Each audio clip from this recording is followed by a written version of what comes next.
Welcome to the Talkin VAWLS Network. My name is Boogie Bentley. Spring football right around the corner. A lot of stuff to watch, take in, see what this football team is going to look like in 2023. We've talked about watching the secondary. Some of you guys are going to be watching the linebackers. A lot of hype behind the transfer. Dante Thornton, is he going to be the guy to step up, replace Jalen Hyatt? Is he going to be that big-time playmaker?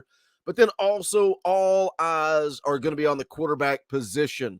You know, what we lost in Hendon Hooker. We've got the five-star golden arm Nico Iamaleava on the bench, but it is Joe Milton's football team. What does Joe Milton look like in 2023? Do we get the Joe Milton from the Orange Bowl? Do we get the Joe Milton that we saw in mop-up duty all year long, or do we get the Joe Milton from 2021? You know, a lot of you guys know this. I'm a big fan of Josh Pate, but particularly when he starts to agree with a narrative with something that I have been saying for weeks. Just recently, he talked about the quarterback position at Tennessee and something we should all be excited about. We're going to take a listen to his words and kind of break it down and get into it. But as always, do me a favor, smash that like button just below the video. It's quick, it's free, it's easy. It helps the channel. Also, if you're new to the Talkin VAWLS Network, welcome.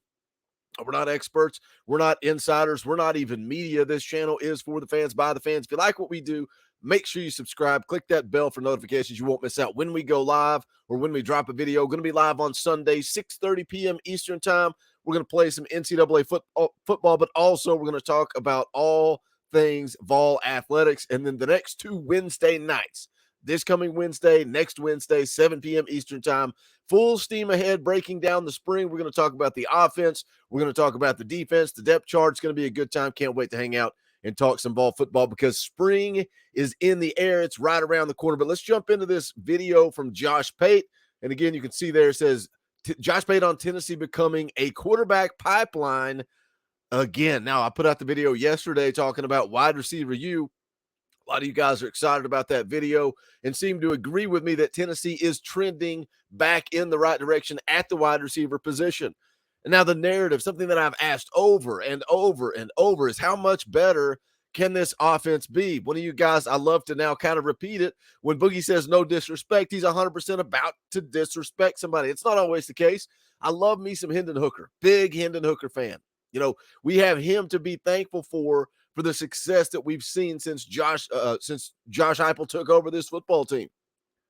But how much better can this offense be? Is it Jimmy's and Joe's, or is it X's and O's? Because we've seen Josh Heupel have success everywhere he's been. Let's listen to what Josh Pate has to say about the Tennessee quarterbacks. Caleb asking about Joe Milton. Remember that name? Don't forget it. He said if Joe Milton has a similar season to what Hendon Hooker did last year, I think he'll be viewed as a first-round pick because Joe Milton's arm makes him a special talent, whereas Hendon Hooker had nothing that made him special, which is why he's going to be a day 3 pick. All right, there was some editorial. Everybody, we're always going to be comparing Joe to Hendon. That's just the reality of the situation. That's what's going to be coming over the next few months as we go through spring into fall. And then Joe Milton really starts the 2023 season. Everybody's going to be looking back at Hendon. They are two completely different quarterbacks. And the concerns that I have with Joe Milton come from that. The offensive line for 2023 is going to play a big part in Joe Milton's success. He doesn't have that elusiveness. He doesn't escape pressure as well. But on the flip side, the conversation they're about to have here is about his arm strength, the big cannon, and then also the AR hype, the Will Levis hype. Let's hear more here from Josh Pate. Realization there. There was a little mock draft thrown in there at the end. We'll see where Hendon Hooker gets taken. That question came to us from Knoxville, Tennessee.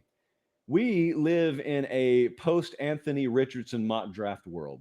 And what that means essentially is once I have watched Anthony Richardson's career play out as it did at Florida, and then I've watched someone mock draft him number 1 overall in the draft, anything's possible. Anything's on the table. Now, I don't know where he's going to be taken, but if I live in a world, now I'll have my ear to the ground as much as I can this week at the Combine for you. If we truly live in a world where Anthony Richardson's body of work in college is that irrelevant to where he's going to be taken, the Justin Herbert world, for example. We've seen it happen before. You don't have to give me the examples. But if we do live in that world, then certainly Joe Milton, what he just did in that bowl game against Clemson, if he performs at anywhere close to that level, extrapolated out over 12 games, absolutely, why not? People, That's the interesting conversation all year long. All the hype about the NFL draft and Will Levis and Anthony Richardson. When you go and you look at the SEC numbers, the stats for 2022, when you look at quarterback rating, Hendon Hooker right up there at the top. 27 touchdowns to 2 interceptions. Will Levis had 10 interceptions. Anthony Richardson, 9 interceptions. But it's all about measurables, arm talent. But let me ask you this. What happens if you plug Anthony Richardson into Tennessee's offense? You just swap Hendon Hooker, Anthony Richardson. How much success would Hendon Hooker have at Florida? And how much success would Anthony Richardson have had at Tennessee? Same with Will Levis. Same with any quarterback in the SEC. And that's the point that I've been trying to make over the last several weeks, months. It's not disrespectful to Hendon Hooker, but look what he did at Virginia Tech. Really didn't do anything special there. Now, I was excited when I saw, his film, what he looked like, his athleticism.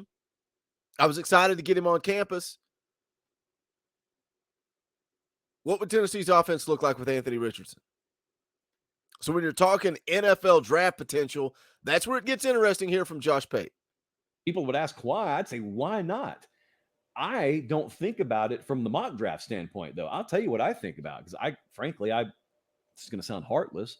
I couldn't care less about what happens once you head off to Sunday ball. I'll root for you. I'll remember the good times we had. I care about what happens on Saturdays.